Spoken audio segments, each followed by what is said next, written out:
بھائی دنیا میں جو آدمی میں لچک نہیں ہے نا, فلیکسیبلٹی نہیں ہے, لچک نہیں ہے جس میں, وہ کبھی بھی کامیاب نہیں ہو سکتا. یاد رکھو یہ جو ہوتا ہے نا, میں اصول کا پکا, بھائی اصول کا پکا ہونا تو اچھا ہے, لیکن یہ اصول ہی غلط ہے کہ جو کہہ دیا تو اس پہ قیامت تک قائم رہنا ہے. یہ اصول ہی غلط ہے. اصول یہ ہونا چاہیے کہ جب موقع کی مناسبت سے جو بات ٹھیک لگے گی اپنے آپ کو چینج کر لوں گا. یہ اصول ٹھیک ہے, اس اصول پہ پکے رہو, اور یہ نبی سے ہمیں ملتا ہے یہ اصول. حدیث میں آتا ہے ایک صحابی نبی کے پاس آئے, مجھے صدقہ چاہیے, یہ چاہیے, وہ چاہیے. آپ نے فرمایا اللہ کی قسم تم پر خرچ نہیں کروں گا میں. وہ چلے گئے, آپ نے دوبارہ بلایا, فرمایا ان پہ صدقہ کرو, دے دو. وہ پریشان, یا رسول اللہ آپ نے تو قسم اٹھائی تھی کہ میں آپ کو نہیں دوں گا. آپ نے فرمایا مر رآ علی یمین فرآ غیرہا خیرا منہا فلیکفر عن یمینہ, کہ جو شخص کسی بات پہ قسم اٹھا لے, جائز بات ہو, کوئی اگر حرام پہ قسم اٹھائی وہ تو بچنا لازم ہے نا, کہ میں گناہ نہیں کروں گا, وہ تو ویسے ہی حرام ہے. جائز کام, صدقہ تو جائز ہے نا, بلکہ ثواب ہے.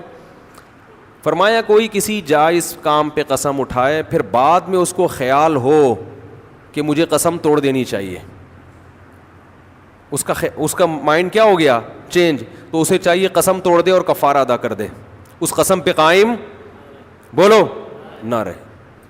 قسم پہ جب قائم نہ رہنے کا حکم ہے تو بغیر قسم کے میں نے جو بول دیا بس وہ پتھر پہ لکیر بن گیا, یہ تو پاگل اور گدھے ہونے کی علامت ہے. قسم بھی اگر کھا لی ہو تو بھائی اس وقت یہ خیال تھا کہ نہیں دینا, اب زمینی حقائق کہہ رہے ہیں کہ اس کو دینا ہے, تو اب قسم توڑو, کفارہ ادا کرو اور دے دو.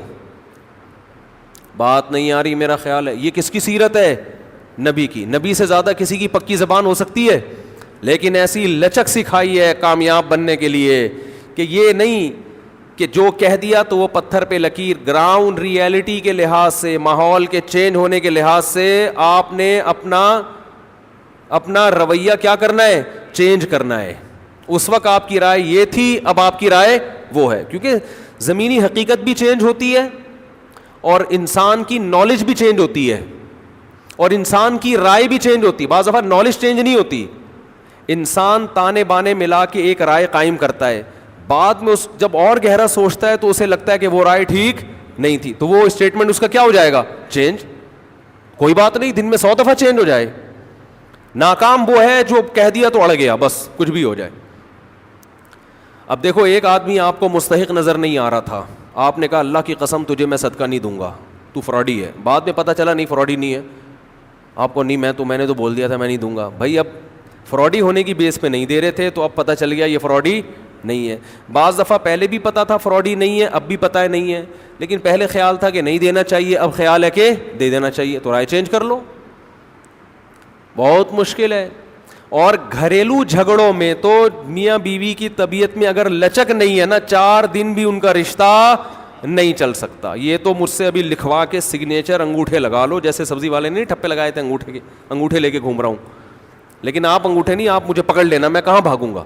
وہ جب بھی انگوٹھے کی بات آتی ہے مجھے وہ سبزی والا یاد آتا ہے جس کو میں نے بزنس کے لیے پیسے دیے تھے, اور اس نے ایمانداری میں اسٹیمپ پیپر پہ اپنے انگوٹھے لگا کے دیے تھے. جب وہ پیسے لے کے بھاگا تو 3 سال میں نے وہ انگوٹھے سنبھال کے رکھے. اب لوگ مجھے کہتے ہیں نا وہ فلاں آدمی کو میں اتنے کروڑ روپے دے رہا ہوں تو اتنا ایماندار ہے, میں تو اسٹیمپ پیپر پہ لکھوا رہا ہوں اور انگوٹھے بھی لگوا رہا ہوں. میں کہتا ہوں یہ انگوٹھوں کا تذکرہ میرے سامنے مت کیا کرو, انگوٹھوں سے کچھ بھی نہیں ہوتا. بندہ اگر 2 نمبر ہے, اسٹیمپ پیپر بکری کو کھلا دینا, کسی کام کا نہیں ہے یہ اسٹیمپ پیپر, عدالت سے بھی نہیں نکلوا سکتے. سمجھتے ہو, لکھوایا کرو ضرور, لیکن اس سے ہوگا کچھ بھی نہیں. عدالت انگوٹھا دیکھ کے بولے گی بس ٹھیک ہے انگوٹھا, اب انگوٹھے کو پکڑ کے جیل میں ڈال دو, بس انگوٹھے کو دیے تم نے پیسے. بندہ تو پکڑائی میں آئے گا ہی نہیں, آ بھی گیا تو کچھ بھی نہیں کر سکتے. عدالت کہے گی دیے کیوں تھے. تو پیسہ دینے سے پہلے 100 دفعہ سوچا کریں. خیر, تو کیا بات چل رہی تھی, ابے انگوٹھے کی بات کہاں سے آئی. ہاں, لچک پیدا کرنا چاہیے. میاں بیوی کا رشتہ تو ایسا ہے کہ اگر آپ کہیں نا کہ جو میں نے کہہ دیا بس وہ کیا ہے, آرڈر از آرڈر, تو بھائی اس کا مطلب آپ میدان جنگ میں کھڑے ہوئے ہیں, دشمن کی فوجیں آپ کے سامنے ہیں, اور آپ ایک فوج کی کمانڈ کر رہے ہیں کہ گولی چلانے کا آرڈر دیا تو کیا کرنا ہے. یہ گھر ہے, یہ میدان جنگ بولو نہیں ہے. یہاں آپ کا اسٹائل یہ ہونا چاہیے, آپ نے بیوی کو آرڈر دیا, گراؤنڈ ریئلٹی یہ کہہ رہی ہے کہ بھائی میرا روب اس پر بیٹھا ہوا ہے اور وہ پکوڑے بنا بنا کے خود ہی کھا رہی ہے, آپ کو ایک لقمہ بھی نہیں کھانے دے رہی, آپ غصے میں آئے, آپ نے کہا بیگم مزید پکوڑا اگر کھایا نا تو,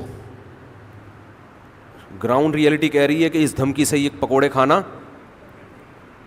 چھوڑ دے گی نا. لیکن آگے اس کا ایٹیٹیوڈ آپ نے دیکھا, اس نے کہا تو کیا کر لے گا, فوراً وہ کرچھلی اٹھائی, تو کیا کر لے گا, فوراً لچک پیدا کرو. بولو تو صبر کروں گا اور کیا کروں گا, یہ کامیاب, یہ گھر کیا کیسے چلے گا, یہ رشتہ جوڑا رہے گا. اگر آپ نے اس کے ایٹیٹیوڈ دیکھ کے, اس کی پیشانی پہ سلوٹیں دیکھ کے اپنی دھمکی کو واپس نہیں لیا تو یہ گھر کیا ہوگا, پکوڑے تو کھا لو گے آپ لیکن آپ کے بچوں کی ماں مارکیٹ سے شارٹ ہو جائے گی. تو اس میں گھر کے اندر کا اصول لچک, کامیاب آدمی وہ, ہاں ناقابل برداشت کوئی معاملہ ہو جائے تو ایک الگ بات ہے. تو اللہ نے کیا حکم دیا کہ اگر ڈیورس ہو گئی ہے پھر دوبارہ ملنا چاہتے ہیں تو کباب میں ہڈی بولو مت بنو, ملنے دو ان کو, کوئی مسئلہ نہیں ہے.